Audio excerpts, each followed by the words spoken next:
Hi hello नमस्ते दोस्तों, this is Raunak sir और मैं आप सबका स्वागत करता हूं आपके प्यारे प्लेटफॉर्म आलसी इंजीनियर पे। दोस्तों यार, आज की इस वीडियो में हम लोग देखने वाले कि किस तरीके से यूनिवर्सिटी बिल्कुल सही खेल गई है कॉलेजेस और आप स्टूडेंट्स के साथ। अरे यार, नया सर्कुलर आया है रिगार्डिंग फोटोकॉपी एंड रिवैल्यूएशन और ये वीडियो आप सबको जरूर देखना है बिकॉज बहुत सारी ऐसी चीजें जो आप पहले फोटोकॉपी और रिवैल्यूएशन के लिए किया करते थे वो अब नहीं होने वाली है। अब कुछ अलग तरीके से उन्होंने सब कुछ फ्रेम करके एक मॉडल बनाया हुआ है और वो मॉडल ऑलमोस्ट 10 पेजेस में उन्होंने एक्सप्लेन किया हुआ है, जो कि मैं आपको क्विकली एक वीडियो में समझाने वाला हूं। इंजीनियरिंग करना अब हो गया और भी आसान। पुणे यूनिवर्सिटी का न्यूली अपडेटेड 2024 पैटर्न, 2019 पैटर्न और भी कई यूनिवर्सिटीज के fully updated curated PYQ inclusive courses अब आपको दिखेंगे आलसी इंजीनियर के ऐप पे। भाई 2 लाख से ज्यादा बच्चे ऑलरेडी जुड़ चुके, आप किस बात का वेट कर रहे हो? जल्दी से join us now, link in the description. Thank you. चलिए शुरुआत करते हैं। मीनवाइल यार, अभी जो सेकेंड ईयर का रिजल्ट लगा उनके मार्क्स भी आए हैं। 4 ऐसे बच्चे जिनको 100 आउट ऑफ 100 आए, यानी कि इनसेम और एंडसेम दोनों में आउट ऑफ आउट आए हैं। अभी तक तो 4 ही बच्चों का पता चला, ऐसे बहुत सारे बच्चे। और एक बात बताऊं, ऑलमोस्ट 100 से ज्यादा बच्चे 90 प्लस मार्क्स लेके मस्त खुश है अभी फिलहाल आलसी इंजीनियर के ऐप के साथ। चलिए शुरुआत करते हैं।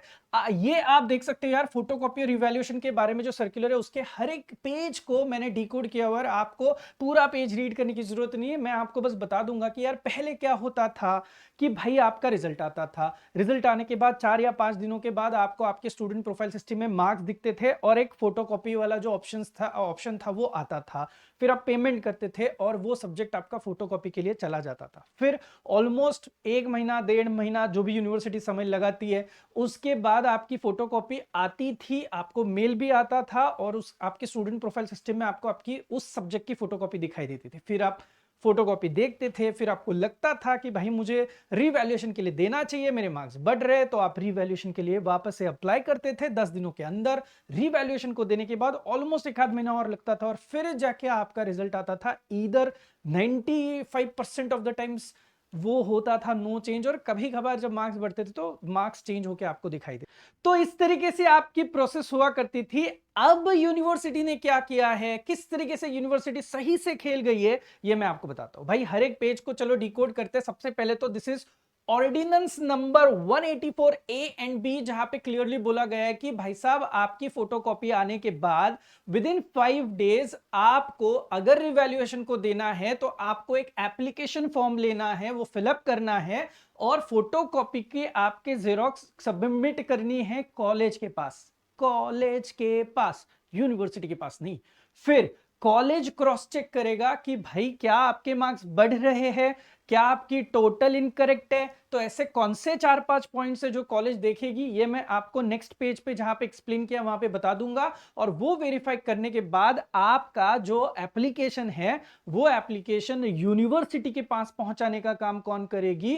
भाई कॉलेज की अथॉरिटी करेगी। तो कॉलेज के पास से ऑनलाइन और ऑफलाइन तरीके से आपका जो एप्लीकेशन है वो आगे चला जाएगा। अब इसमें और क्या क्या डिटेल्स है, तो सबसे पहले तो आपको क्या करना है भाई, आपको फोटोकॉपी के लिए अप्लाई करना है with in 10 days of declaration of result. ये तो आपको पता है, जब फोटोकॉपी का ऑप्शन शुरू होता है आपको फटाफट अप्लाई करना है। फोटोकॉपी की जो प्रोफेशनल कोर्स की, अब engineering comes under professional course, जिसकी फीस अब कितनी है भाई, 200 रुपए आपकी फीस रहेगी। आपको ऑनलाइन उसका पेमेंट करना है और रिसीट का स्क्रीनशॉट आपको जरूर आपके पास रखना है। अब जब फोटोकॉपी आएगी तो याद रखना, अब यूनिवर्सिटी क्या करेगी, ऑलरेडी फोटोकॉपी निकालने से पहले वो चेक करेगी कि इज देयर एनी करेक्शन। इसका मतलब है इन टर्म्स ऑफ मार्क्स कहीं कम ज्यादा हुआ है क्या, या फिर बच्चे को ग्रेस मार्क्स दे सकते हैं क्या अकॉर्डिंग टू द क्राइटेरिया जो भी उनका है। ये पहले से यूनिवर्सिटी क्रॉस चेक करके फिर ही आपको फोटोकॉपी आपके पास देगी। इसका मतलब है आपके पास फोटोकॉपी ऑलरेडी करेक्ट होके आएगी एज पर यूनिवर्सिटी। लेकिन उसके बाद फिर भी अगर आपको लगे कि आपके मार्क्स बढ़ रहे तो आपको क्या प्रोसेस करना पड़ेगा, कौन से ग्राउंड्स पे आप रिवैल्यूएशन के लिए अप्लाई कर सकते हो, ये मैं आपको बताता हूं। सबसे पहले जो मार्क्स आपको आपके रिजल्ट्स में है और जो मार्क्स आपके कवर पेज पे है, क्या वो अलग अलग है? नंबर 2, क्वेश्चन वाइज अगर मार्क्स अच्छे से कैरी फॉरवर्ड नहीं हुए हैं तो वो एक क्राइटेरिया बन सकता है। नंबर 3, टोटल ऑफ मार्क्स जो हर एक क्वेश्चन का होता है वो भी अगर गलत है तो भी आप अप्लाई कर सकते हो। आंसर्स अगर आपके चेक नहीं करे, कभी कभार ये होता है कि भाई मैंने वो पोल खोल सीरीज में बताया होगा कि कभी कभी सप्लीमेंट ही चेक नहीं की थी, तो इस केस में जब आंसर्स चेक नहीं किए तो इन दैट केस ऑल्सो आप अप्लाई कर सकते हो। And is there any discrepancy, अगर आपको लगे कि कहीं कुछ गड़बड़ी है तो ऐसे केस में भी आप ये सारी चीजें आगे लेके जा सकते हो। आपको प्रोसेस वाइज जाना है। आप ये रिवैल्यूएशन अब किसके पास करोगे? कॉलेज के पास अप्लाई करोगे विद द एप्लीकेशन फॉर्म, जो मैं आपको थोड़ी देर में बताऊंगा, राइट। अब सर ये रिवैल्यूएशन की फीस कितनी रहेगी? रिवैल्यूएशन की फीस है 250 रुपीज। इसका मतलब है फोटोकॉपी और रिवैल्यूएशन टोटल कुल मिला के अब 450 रुपए हो जाएगा अकॉर्डिंग टू द ऑर्डिनेंस जो यहां पे दिखाई दे रहा है, राइट। अब जो चेंज होके अगर आपके मार्क्स आए तो वो आपके फाइनल मार्क्स कंसिडर किए जाएंगे। रिफंड भी आपको पॉसिबल होगा, लेकिन कब? अगर आपने रिवैल्यूएशन को अप्लाई किया है लेकिन आपका रिवैल्यूएशन करने के लिए या फिर अथॉरिटी के पास वो वर्कआउट करने के लिए अगर अब तक नहीं पहुंचा है और आपने अगर रिफंड के लिए अप्लाई किया कि नहीं भाई अब मेरे को रिवैल्यूएशन नहीं करना है, इन दैट केस आपको रिफंड होगा। थोड़ा डिफिकल्ट है, फिर भी रिफंड होना, ये मेरी बात सुन लो। एंड नेक्स्ट, मार्क्स तभी चेंज होंगे, सबसे बड़ा पॉइंट, आपके मार्क्स तभी चेंज होंगे जब original marks and the marks obtained after evaluation जो है वो एक्सीड कर रहे हैं 5% of maximum marks of your end semester.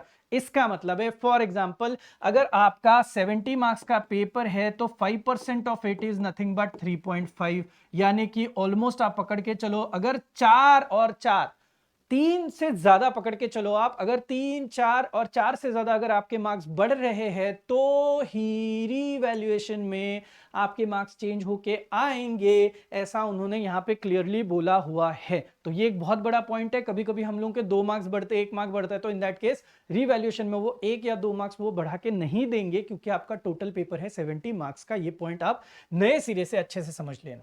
अब इतनी सारी चीजें, उसके बाद क्या rules regulation university wise colleges ने फॉलो करने हैं, ये भी दिया हुआ है कि भाई जितना आपको स्टिपुलेटेड टाइम दिया है उसी टाइम में कॉलेजेस ने यूनिवर्सिटी के पास आपका जो एप्लीकेशन है वो सबमिट करना है, अदरवाइज वो रिजेक्ट हो जाएगा। थोड़ा डिले हुआ तो आप यूनिवर्सिटी को ब्लेम नहीं करोगे, अगर किसी की फोटोकॉपी भी नहीं आई तो भी आप यूनिवर्सिटी को ब्लेम नहीं करोगे। ये सारे क्लॉजेस उन्होंने लिख लिए हैं भाई। अब ये आपको लेफ्ट हैंड साइड में क्या दिखाई दे रहा है? देखो, that is the application form जो कि कॉलेज ने देना है यूनिवर्सिटी को। अब कॉलेज ने यूनिवर्सिटी को जो एप्लीकेशन फॉर्म देना है उसका डेटा यहां पे दिया हुआ है। उस डेटा को कॉलेज के लेटर हेड पे पूरा का पूरा इस तरीके से लिख के रेडी करना है और फिर ये वाला जो है वो ऑनलाइन और ऑफलाइन तरीके से जाएगा यूनिवर्सिटी के पास। अब इसमें कौन सी चीजें जो फिलअप करनी है मैं आपको बता देता हूं थोड़ा सा आगे। इस एप्लीकेशन फॉर्म से रिलेटेड वो चीज है, ये एप्लीकेशन फॉर्म आप लोग यानी कि अब स्टूडेंट्स देंगे पहले तो कॉलेज को, जिसमें क्लियरली लिखा होगा कि भाई मेरा ये नाम है, मेरा ये कोर्स है, मेरा ये ईयर है, मेरी ये एग्जाम है और मेरा कोड नंबर और पेपर का नाम ऐसा है और मेरी डिस्क्रिपेंसी जो यहां पे दिखाई दे रही है वो किस तरीके की। अब किस तरीके की डिस्क्रिपेंसी थी जो डिस्कस की थी? सबसे पहले तो यार आपके स्टेटमेंट ऑफ मार्क्स जो दिख रहे हैं आपको और जो मार्क्स ऑलरेडी पेपर में दिख रहे हैं वो अगर मिसमैच हो रहे तो भाई वो आपको यस नो यहां पे करना है। उसके बाद क्वेश्चन मार्क, क्वेश्चन वाइज अगर आपके मार्क्स कम ज्यादा आ रहे हो तो ऐसा कौन सा क्वेश्चन है जहां पे आपको दिक्कत आ रही है ये आपने बताना है। अगर टोटल नंबर ऑफ क्वेश्चन जो है वो मार्क्स जो है वो कवर पेज पे अगर करेक्ट नहीं है तो कौन सा ऐसा है, करेक्ट टोटल क्या है ये भी आपको यहां पे एक्सप्लेन करके देना है। उसके बाद आंसर का कोई पार्ट अगर चेक नहीं किया है या फिर पूरी आंसर बुक में कुछ पार्ट चेक नहीं है तो इन दैट केस कौन सा पेज नंबर है, कौन सा क्वेश्चन है, ये आपको इन डेप्थ में देना है। And the last part, is there any other discrepancy with regards to totaling of marks awarded to the examinee in the answer book, ऐसे कुछ लिखा हुआ है। तो ये सारे कुछ क्लॉजेस है, इसमें से कौन सा वाला एप्लीकेबल है वो एप्लीकेबल क्लॉज लिख के आपको सबमिट करना है कॉलेज के पास। कॉलेज क्रॉस वेरीफाई करेगा और उसके बाद इस तरीके से ये और आपकी फोटोकॉपी की जो जेरोक्स रहेगी उस जेरोक्स के साथ वो आगे भेजा जाएगा।